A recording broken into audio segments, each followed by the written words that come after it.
Hablando de potencial humano, ¿alguna vez se han preguntado a qué se debe la gran disparidad de resultados y desempeño entre una persona y otra?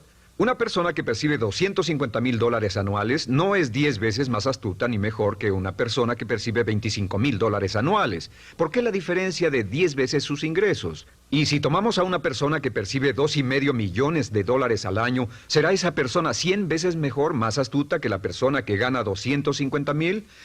Imposible. En un estudio reciente de coeficiente intelectual probaron a 1,000 personas de una cierta población y llegaron a la conclusión de que la mejor persona entre los 1,000 solo era 2,5 veces más astuta que la persona de menor coeficiente intelectual. Solo 2,5 veces la disparidad, y tal vez eso sea con toda la población. ¿A qué supone que se debe la diferencia? Al hablar de potencial humano, llegamos a una fórmula que deduje hace algunos años. Tal vez eso lo explique un poco. La fórmula comienza con lo que llamamos AI, o sea, atributos innatos, las cualidades, la inteligencia, la habilidad, el temperamento, cosas con las que se nace que no pueden cambiarse mucho. Además de los atributos adquiridos. Estos atributos son muy importantes, son su educación, su capacitación, sus capacidades, su experiencia, conocimiento, sabiduría, etcétera, multiplicado por A, que es su actitud, es igual al potencial humano individual o al desempeño humano individual o resultados individuales humanos. Ahora, de estos tres, los atributos innatos se traen desde el nacimiento. Los adquiridos pueden cambiarse, pero se necesita cierto tiempo para ello, aunque a veces cambiamos muy rápidamente. Cierta información valiosa puede cambiar dramáticamente su eficacia, pero las actitudes pueden aumentarse o disminuirse dramáticamente en segundos. Cada vez que mejoramos nuestra actitud, multiplicamos todas nuestras capacidades. Una actitud ha sido llamada acertadamente el lenguaje más importante del ser humano, la palabra más importante del idioma en el humano. Todo lo que hacemos en la vida, según un estudio en Harvard entre estudiantes ejecutivos, será en un 85% de actitudes. Un 85% de su éxito estará determinado por su actitud. Eso significa que está determinado por cuán positivo o cuánta actitud mental positiva se tenga. Las personas con actitudes mentales positivas tienden a avanzar más rápidamente, se mueven hacia la cima en organizaciones valiosas, ganan más dinero, sacan más satisfacción de la vida. Una actitud mental positiva no significa que baile por las calles y arroje flores. Solo significa que tome una actitud constructiva en general o se aproxime hacia su trabajo, su vida, sus problemas, relaciones, etc. Según el informe Cox de las empresas americanas, según la revista Success, un 85% o más de todo lo que se logra se debe a la actitud. Y la pregunta es, ¿de dónde vienen las actitudes? Las actitudes vienen de las expectativas. Muy simple, ya hablamos de eso. Y una forma muy poderosa de mejorar su actitud instantáneamente es decir, aunque no lo crea, pienso que algo maravilloso va a ocurrirme hoy. Como dijimos antes, nuestras expectativas sobre los desenlaces determinan nuestra actitud. Si espera que las cosas salgan bien, tendrá una actitud positiva. Si espera que salgan mal, tendrá una actitud negativa. Y lo maravilloso es que podemos fabricar nuestras expectativas. Podemos esperar lo que deseamos. Podemos esperar cosas buenas, cosas malas, y no nos decepcionaremos. ¿De dónde surgen nuestras expectativas? Nuestras expectativas surgen de nuestras creencias y de nuestros valores. Son el centro de los factores motivacionales de nuestra personalidad, nuestras creencias. Y esto nos conduce a un entendimiento del potencial humano. Significa básicamente que nuestra actitud es una expresión externa de lo que está ocurriendo internamente. Y esto es consistente con las leyes mentales. Con respecto a las creencias, cada uno de nosotros tiene muchas creencias en el fondo que los psicólogos llaman los conceptos propios. El concepto propio, o su descubrimiento, es considerado por muchos como el logro único y más importante para comprender el desempeño humano en el siglo XX. Yo estoy de acuerdo. El concepto propio es como, si queremos usar una analogía militar, el centro de mando. O si queremos usar una analogía técnica, es el programa central de su computadora básica. Es un grupo de creencias, valores, actitudes, sentimientos, ideas, etcétera, almacenadas en el fondo de nosotros y son el resultado de casi todas las experiencias que hemos tenido en la vida. Y algunos investigadores dicen que el concepto propio comienza a formarse aún antes del nacimiento, pero el concepto propio, una vez colocado, precede, predice y determina sus niveles de eficacia y desempeño en todas las áreas de nuestra vida. El concepto propio se convierte en el centro de mando o el programa maestro. El concepto propio de este grupo de creencias determina lo que dirá, lo que hará, cómo actuará, cómo se siente y reacciona, etc. ¿Qué significa esto? Significa que todas las mejoras en su vida externa, todos los cambios en su realidad comienzan con un cambio en su concepto propio. Les voy a explicar lo que significa. Esta es una gráfica muy simple. Hablamos de potencial humano y decimos que la persona promedio usa un 10% o menos de su potencial. Según investigaciones, tal vez es mucho menos. El Instituto Stanford Brain en Santa Clara, California, estima que tal vez se aproxime a un 2%. Seremos generosos y diremos que la persona promedio usa un 10%. Significa que en los mejores casos, la mayoría, como usted o yo, no usamos un 90% de nuestro potencial. Uno de los mejores filósofos, Oliver Wendell Holmes, dice que la tragedia de la persona promedio es que llegan a la tumba con su música aún por dentro. Aún están funcionando con mucho menos de su potencial total. Y esto es el potencial humano. Sabemos que existe una relación directa entre el potencial humano y el concepto propio. Pero como nuestros conceptos propios o nuestras estimaciones de nosotros mismos generalmente son mucho menores de lo que debieran ser, nuestro nivel de desempeño y eficacia también es menor. Sabemos que nuestro concepto propio es altamente subjetivo. ¿Qué significa esto? Significa que el concepto propio, lo que pensamos que es cierto sobre nosotros mismos, no está basado en la realidad, está basado en información que hemos tomado y aceptado como cierto, hasta el grado en que creemos lo que sea de nosotros mismos y se vuelve cierto para nosotros porque actuamos de una forma consistente con ello. Algunas personas que leen sus horóscopos y creen en horóscopos predicen su futuro. Hay algunas personas que toman la crítica y las opiniones de otros a quienes ni siquiera respetan y hacen suyas esas ideas, dando un resultado muy negativo. Lo que piense, lo que acepte como cierto, se vuelve cierto para usted. También sabemos que como adultos tenemos una variedad de conceptos propios. Tenemos un concepto propio de cómo vestirnos, cuánto pesamos, lo que comemos, lo bien que podemos hablar en público, qué tipo de padres somos, qué tipo de hijos somos con nuestros padres, qué tipo de esposo o esposa somos, qué tipo de amante, de conductor. Lo interesante de manejar es que todos los hombres tienen un concepto muy positivo con respecto a esto. Las mujeres no entienden esto, pero los hombres nacen con un genio inherente para manejar. Todos los hombres son choferes excelentes. Si no lo creen, todo lo que tienen que hacer las mujeres que están viendo esto es pensar en la última vez que trataron de corregir la forma de conducir de un hombre y recordarán que no obtuvieron buenas respuestas. ¿Cómo respondemos ante alguien que desafía nuestro concepto propio, sugiriendo que no somos las personas que pensamos ser? Estamos a la defensiva, nos enfadamos, nos irritamos, es difícil que nos traten. Tenemos un concepto propio de lo creativos que somos, lo inteligentes, lo rápido que leemos, lo bueno que somos en los deportes, y si practicamos una gran variedad de ellos, tenemos un concepto propio para cada uno de ellos. Tenemos un concepto propio de lo bien que cocinamos, de lo bien que educamos a nuestros hijos, de lo bien que limpiamos nuestra casa, los autos que manejamos, etc. Y también de lo que valemos por lo que ganamos. Es muy interesante saber que nunca ganamos más del 10% de nuestro concepto propio en ingresos. Nuestro concepto propio determina nuestro nivel de ingresos. Este nivel de concepto propio se llama zona de confort. Y aunque querramos más dinero, veremos que la tendencia humana natural de todas las actitudes es luchar por lograr entrar a la zona de confort y luego quedarnos ahí.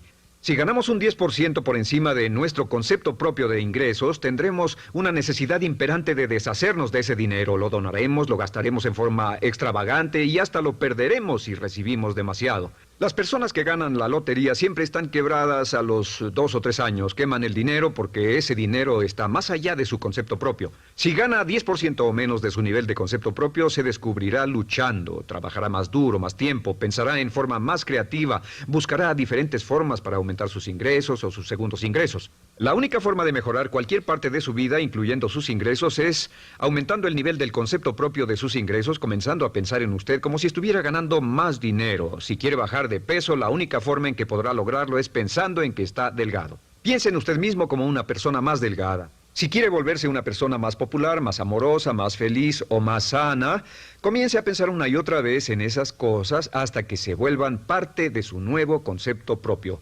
Hablaremos de eso más adelante. Es una parte esencial de la programación de su mente hacia el éxito. Su concepto propio global está determinado por el promedio de sus conceptos propios en las áreas que considere importantes. Ahora, su concepto propio está formado de 3 partes críticas. La primera parte del concepto propio es el ideal propio. El ideal propio es la persona que más desearía ser, es su idea de lo que constituye un ganador, es su visión ideal de lo mejor que puede ser usted. Nada más, una de las cosas que sabemos de las personas con éxito es que las personas con éxito tienen ideales propios muy claros, ideales claros de quién quieren ser en el futuro. Las que no tienen éxito tienen ideales muy vagos. El número 2 es la autoimagen. La autoimagen es como un retrato de cómo se ve a sí mismo y lo que piensa de sí mismo. La autoimagen es el espejo interno, es como se percibe a sí mismo ahora en su desempeño actual, en forma cotidiana. La tercera parte es su autoestima. Su autoestima es cómo se siente consigo mismo. Cómo se siente consigo mismo es la fuerza motriz, el motor, la fuerza poderosa dentro de su subconsciente. Es la fuerza de energía dentro de su concepto propio y determina casi todo lo que le pasa. La mejor definición de autoestima es cuánto se agrada a sí mismo. Cuánto se agrada a sí mismo como esposo, cuánto se agrada a sí mismo como empleado, cuánto se agrada a sí mismo como jefe, como inversionista, como orador profesional, como atleta, etcétera. Según se agrade a sí mismo, su nivel de autoestima, su sentimiento emocional global respecto a cualquier área de su vida, determina su desempeño y su eficacia en dicha área. Lo sorprendente es que se convierte en lo que piensa, su concepto propio es maleable, su autoestima puede formarse repitiendo una y otra vez, me agrada mi persona, me agrada mi persona, me agrada mi persona. Me agrada mi persona, me agrada mi persona, me agrada mi persona. Entre más se repita, me agrada mi persona, me agrada mi persona, entre más lo repita una y otra vez, más crecerá su autoestima y entre más crezca su autoestima, más crecerá su concepto propio global. Cuando crezca su concepto propio global, su desempeño será mejor en todo lo demás que emprenda. Cada vez que diga, me agrada mi persona, me agrada mi persona, me agrada mi persona, me agrada mi persona, me agrada, será como bombearse psicológicamente. Todo lo que pase que haga que su autoestima suba, hará que se comporte mejor. Todo lo que haga que su autoestima baje, hará que se comporte peor, que cometa errores, que sea infeliz, etc. Un punto crítico de agradarse a sí mismo, sobre autoestima y agradarse a sí mismo, es que, número 1, nunca puede querer a nadie más de lo que se quiere a sí mismo. Que su nivel de autoestima es determinante de la calidad de relaciones que tenga con los demás. Y número 2, es que nunca puede esperar que nadie más lo quiera o respete más de lo que se respeta a sí mismo. Cuanto se agrade o se respete a sí mismo, determina sus actitudes hacia usted. Todas las escuelas de psicología actualmente están de acuerdo en el hecho de que depende de lo que usted realmente se quiera y se respete a sí mismo como un ser humano valioso e importante, tiene efecto sobre todo lo que le pase. Cuánto se agrade a sí mismo y lo que puede hacer es mejorar su autoestima diciendo me agrada mi persona, me agrada mi persona, me agrada mi persona, me agrada mi persona. Y esto nos lleva a la pregunta, ¿de dónde viene el concepto de autoestima? Y descubrimos que el concepto propio es maleable, puesto que no nace con este concepto propio, no nace con ninguna idea sobre sí mismo, no nace con autoimagen ni autoestima, nace en cierto modo como potencial propio. Es la mejor forma de plantearlo. La persona promedio llega al mundo como potencial puro. Y no tiene el concepto propio de que todo lo que es ahora, todo sentimiento que tiene, toda actitud o valor, tuvo que aprenderlo en el transcurso de su vida. También sabemos que el niño llega al mundo con una necesidad imperante de amor y contacto. Y como una gran cantidad de investigaciones lo indican, necesitamos mucho amor y contacto durante toda nuestra vida, pero en especial durante nuestros años de formación, porque de niños aprendemos quiénes somos, cuánto valemos, si somos importantes, inteligentes, amorosos, chistosos. Todo esto lo aprendemos por la forma en que nuestros padres nos tratan. Si nuestros padres, nuestros parientes, tíos o tías, en especial nuestros padres, nos tratan como si fuéramos realmente importantes, crecemos pensando que somos realmente importantes, pero si nuestros padres no lo hacen, pasa algo más. Sabemos que los primeros años de vida son los más importantes para el desarrollo del concepto propio, que un niño comienza a partir de cero. El niño nace sin saber quién es él o ella. Son sumamente valiosos el primero, segundo, tercero, cuarto y quinto años de vida. Algunos psicólogos pensaban que eran los 5 primeros años, pero ahora dicen que son los 3 primeros años. En sus 3 primeros años de vida el niño aprende quién es y dicen que si se les da suficiente cantidad y buena calidad de amor en los 3 a 5 primeros años, los prepara usted de por vida. Los coloca en una base sólida de autoestima y confianza en sí mismos, valor e importancia realmente. Existe una relación directa entre la calidad y la cantidad de amor y el desarrollo de una personalidad sana. Entre más amor, amor incondicional, reciba un niño en sus años formativos, más fuerte será la base de su personalidad. El reverso de la educación es que casi todos los problemas de psicosis, neurosis, perturbaciones de la personalidad y problemas de comportamiento surgen de los problemas que se tengan con el concepto propio. Ahora observemos a los adultos. Aquí está nuestra personalidad adulta. Si nos observamos, podemos llegar a reparar nuestras bases, por así decirlo, repitiéndonos una y otra vez: me agrada mi persona, me agrada mi persona, me agrada mi persona, y llevamos ese concreto reparador hacia la base de nuestra personalidad. Los niños necesitan el amor como las rosas necesitan la lluvia. Los niños que carecen de amor a menudo mueren por escasez de amor. Es una enfermedad llamada marisma. Ahora, ¿qué más sabemos sobre los niños? Sabemos que los niños llegan al mundo con dos atributos notables. El primero es que no sienten temor. Los niños nacen sin temores. No temen a nada excepto a caerse y a los ruidos fuertes. Y esto se expresa en sus actitudes: yo puedo. Los niños llegan al mundo pensando que pueden hacer cualquier cosa, y quien haya criado a un niño hasta la edad de 3, 4 o 5 años sabe que debe pasar esos primeros años evitando que se maten, porque son como pilotos japoneses, porque no le tienen miedo a nada. Su segundo atributo es que llegan al mundo totalmente espontáneos. Dicen lo que quieren, hacen lo que quieren, son totalmente desinhibidos. Totalmente. Ellos no temen hacer nada de lo que desean, y esto se expresa en su actitud: no quiero. No tengo que hacerlo. Si ha tratado de controlar a un niño, lo habrá visto. Lo primero que dicen cuando comienza a darle órdenes, lo primero que aprenden es: no tengo que hacerlo. Claro, a veces cambiamos sus mentes de una u otra forma, pero estos son los dos atributos con los que los niños llegan al mundo. Llegan al mundo sin temores y desinhibidos. ¿Qué significa esto? Significa que nuestro derecho innato natural es no ser temerosos y ser desinhibidos. Y solo cuando podemos crear la misma situación en nuestra vida adulta, cuando no tememos y somos desinhibidos, nos sentimos a gusto con nosotros mismos. Las mejores organizaciones, las mejores compañías son las que crean un ambiente donde nos sentimos sin temores y sin reservas para ser nosotros mismos y para hacer lo mejor de nosotros. Al crecer descubrimos que los niños aprenden de dos maneras. La primera es por imitación. Imitan a uno o a ambos padres, en especial al padre dominante. Algunas veces el padre dominante cambiará cuando crezca el niño, y a veces los niños imitan al padre, a veces a la madre, pero aprenden por imitación. Muchas características y hábitos que tenemos como adultos los aprendimos de nuestros padres. ¿Alguna vez ha tenido la ocasión de gritarle o reñirle a uno de sus hijos? Verá que le dice las mismas cosas que le dijo su padre a usted cuando era niño. Así que imitamos. A veces imitamos su caminar, a veces su forma de hablar, a veces imitamos sus valores, sus creencias, etcétera, aunque esos valores y esas creencias no tengan ningún valor. ¿Por qué? Porque nuestros padres eran así cuando nosotros éramos niños. La segunda forma en que aprendemos es pasando de la incomodidad, lo que no se siente bien, hacia la comodidad. Freud llamó a esto el principio del placer. O sea que nos movemos hacia aquello que nos hace sentir cómodos, lo que nos da placer, lo que nos hace sentir bien con nosotros. Nos movemos de la incomodidad hacia la comodidad. Así es como aprendemos a no mojar el pañal, por ejemplo. Sabemos que no es agradable caminar con popó o pipí en nuestros pañales. Vemos lo que hacen nuestros padres, vemos lo que nuestros parientes hacen y decimos: estas personas no hacen lo que yo. Así aprendemos a caminar y lo demás. Así que de la incomodidad hacia la comodidad. Durante toda nuestra vida, por cierto, así es como aprendemos. Imitamos leyendo lo que otras personas hacen, estudiando libros y en el trabajo, imitamos cuando vamos a la escuela, y hacemos lo que nos da resultados positivos, lo que nos da refuerzos positivos, y hacemos cada vez menos las cosas que nos causan incomodidad o dolor. Ahora, muy temprano en la vida, como equivocación o como resultado de una equivocación que los padres cometen en la crianza, los niños comienzan a aprender hábitos y patrones negativos.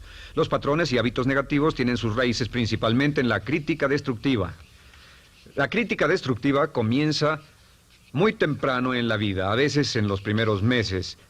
Y la crítica destructiva la usan los padres para dirigir y controlar a sus hijos.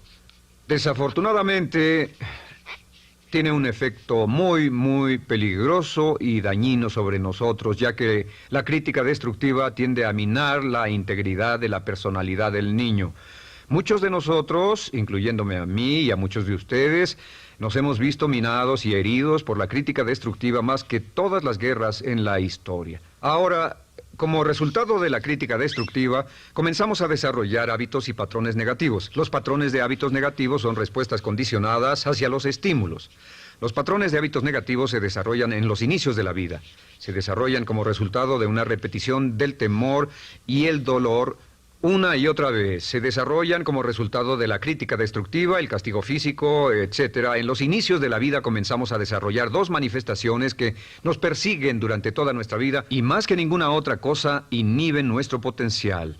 La primera es la llamada patrón de hábito negativo inhibido. El patrón de hábito negativo inhibido se aprende cuando al niño le dicen una y otra vez no. Aléjate de ahí, no toques eso, y se le castiga. Cuando el niño intenta algo nuevo, o se involucra con algo, o huele algo, o derrama algo, o rompe algo accidentalmente, el padre estalla y se enfada mucho. Como ven, el niño está impulsado por la curiosidad insaciable de explorar su mundo.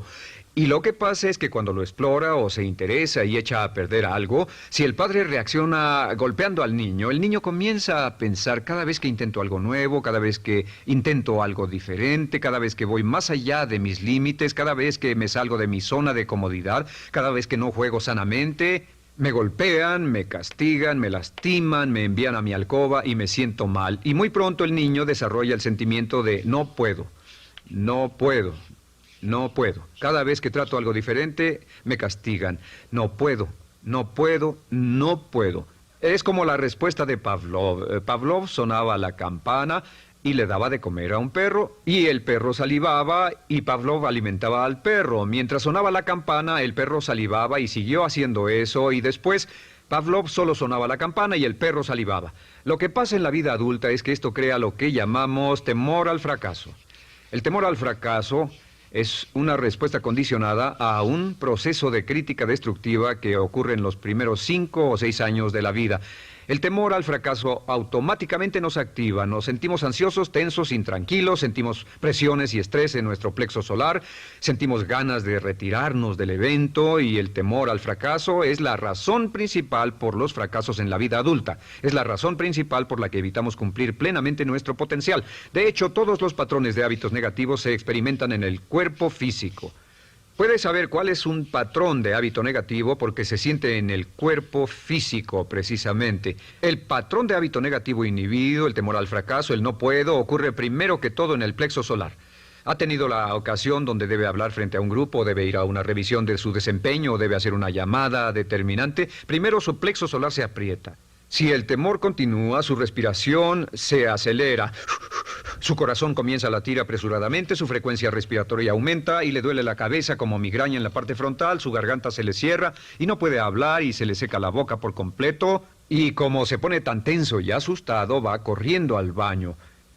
Estas son todas las manifestaciones. No hay peligro físico, pero sí peligro psicológico, una respuesta condicionada. Cuando sentimos estas cosas, la tendencia es retirarse de la situación que las ocasiona y es la razón por la que no logramos mucho si retrocedemos. Es muy importante. El segundo patrón de hábitos negativos es el compulsivo. El patrón de hábito negativo compulsivo se aprende cuando a los niños se les dice una y otra vez, más vale que lo hagas. Si no lo haces, tendrás problemas o me las pagarás. A los niños se les convierte en recipientes del amor condicionado. Los padres no intentan hacer esto, pero lo que hacen es sugerirle al niño, no te amo, por lo tanto no estás a salvo, a menos y hasta que hagas lo que yo quiero. El niño crece sintiendo, tengo que hacer lo que quiera mi mamá. Debo complacerla, debo complacer a papá, debo complacer a los demás, debo complacer a mis parientes y a veces debo complacer a mis semejantes, debo complacer a mis maestros, debo complacer a todo el mundo y crecen con esto, debo. No puedo hacer lo que quiero hacer, debo hacer lo que complace a las demás personas. Este patrón de hábito negativo muy temprano en la vida se traduce en el temor al rechazo. El temor al rechazo lo experimentan los hombres como adultos como un comportamiento tipo A. Hablaremos del comportamiento tipo A posteriormente. El comportamiento tipo A es una necesidad compulsiva o excesivamente compulsiva de complacer de algún modo a alguien sin normas de comportamiento, prácticamente sin pensarlo. El temor al rechazo nos impulsa, nos hace muy sensibles a las necesidades de los demás. Hacemos cosas que otras personas quieren, no hacemos lo que nosotros queremos. Siempre estamos tratando de complacer a los demás. Tenemos preocupaciones o nos importan las opiniones, sentimientos y actitudes de otros hasta el punto donde ocultamos nuestras necesidades. El temor al rechazo se siente en la columna del cuerpo. Se divide el cuerpo a la mitad y se siente hacia abajo en la mitad posterior del cuerpo. El primer lugar donde comienza a sentirse el temor al rechazo es generalmente en los hombros y el cuello. Nos sentimos entumidos, duros, tensos. Cuando tenemos mucho que hacer sentiremos un estrés tremendo en la columna. Los músculos se estiran en la parte posterior. A veces se manifestará como flebitis y venas varicosas y a menudo nos darán dolores de cabeza en la parte posterior de esta porque las arterias carótidas que llevan la sangre hasta la cabeza, los músculos a su alrededor se contraen y la cantidad de sangre que fluye hacia la cabeza fluye más lentamente y se siente un terrible dolor de cabeza en la parte posterior. Estos dos temores, los patrones de hábitos negativos compulsivos, el compulsivo y el inhibitorio, son resultado de la crítica destructiva, el gran destructor de la personalidad que nos persigue durante toda la vida. Y lo maravilloso de todo esto es que como son patrones de hábitos aprendidos, podemos olvidarlos. Podemos acabar con el temor al fracaso que nos detiene. Podemos acabar con el temor al rechazo que hace que hagamos cosas que complacen a los demás en vez de complacernos a nosotros, trabajando con nuestra propia autoestima. Porque existe una relación inversa entre la autoestima y el patrón de hábitos negativos. Porque entre más se agrade a sí mismo, menos teme al fracaso. Entre más se agrade a sí mismo, menos teme al rechazo. Entre más se agrade a sí mismo, menos temerá a cualquier cosa. Y si sigue repitiendo, me agrada mi persona, me agrada mi persona, me agrada mi persona una y otra vez, si sigue diciendo esto, con el tiempo su autoestima sube más y más y más y más y sus temores desde luego bajan. Cuando su autoestima sube, sus temores van en dirección opuesta. Ahora, ¿cómo enfrentar la crítica destructiva si debe criticar a otras personas? Pues eso es muy simple. Muchos padres nos han preguntado eso. ¿Cómo se controla a los niños? Una de las claves para controlar a los niños es dirigirlos para que hagan algo constructivo en lugar de hacer algo destructivo. Otra cosa que debe recordarse es que lo que quiere hacer es que quiere dar una crítica informativa, crítica constructiva, lo que significa que se les dice a los niños lo que pueden hacer o a los adultos lo que pueden hacer mejor. Todo el propósito de dar retroalimentación de cualquier tipo es mejorar el desempeño. Si es padre o si es jefe o si es una persona en una relación, si una persona está haciendo algo malo o inadecuado, todo el propósito de darles cualquier tipo de retroalimentación es para que puedan hacerlo mejor. Sin embargo, existe una relación directa entre la autoestima y la crítica destructiva. Cada vez que se critica a una persona, su autoestima baja. Y cada vez que su autoestima baja, su habilidad para desempeñarse baja. Si critica a una persona en forma destructiva demasiado tiempo, llegará a un punto donde no intentarán nada. Se convierte en lo que llamamos hipersensible. Un adulto hipersensible es aquel que no puede aceptar críticas de nadie. Un adulto hipersensible es una persona que está muy tensa, ansiosa, si siquiera sugiere que no está haciendo lo correcto. Si trata con un adulto hipersensible, la clave es sentarlo y recordar 4 cosas. Número 1, comenzar con alabanzas. Número 2, proteja la autoestima de la persona a toda costa. Número 3, discuta el desempeño y no a la persona. Hable del comportamiento más que de la persona. Y número 4 es enfocarse hacia el futuro en vez de en el pasado. Enfóquese hacia lo que va a hacerse en forma diferente en el futuro en vez de lo que pasó en el pasado. ¿Por qué? Una razón muy simple, porque una persona no puede controlar el pasado. Al no poder controlar el pasado, cualquier crítica de lo que han hecho en el pasado les da un estrés tremendo y frustración. Así que, en resumen, la clave del éxito en la vida es una actitud mental positiva. Una actitud mental positiva se basa en expectativas de éxito, de una serie de expectativas positivas.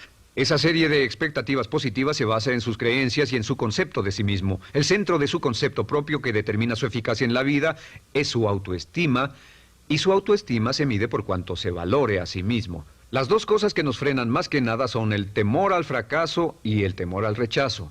Y uno de nuestros secretos centrales de éxito es este: Conviértase en un organismo generador de autoestima perpetua. Haga continuamente cosas para usted mismo, hacia sí mismo en su vida, que hagan que se agrade a sí mismo, que se ame, que se acepte, que se respete, que hagan que se sienta fantástico con usted mismo. Si es un jefe o un padre, no olvide que la clave para el máximo desempeño en su hogar y en su trabajo es hacer que las personas se sientan maravillosamente consigo mismas. Entre mejor se sienta consigo mismo y más se agrade, más probable será que logre que las personas a su alrededor lo quieran, lo acepten, lo respeten, se respeten.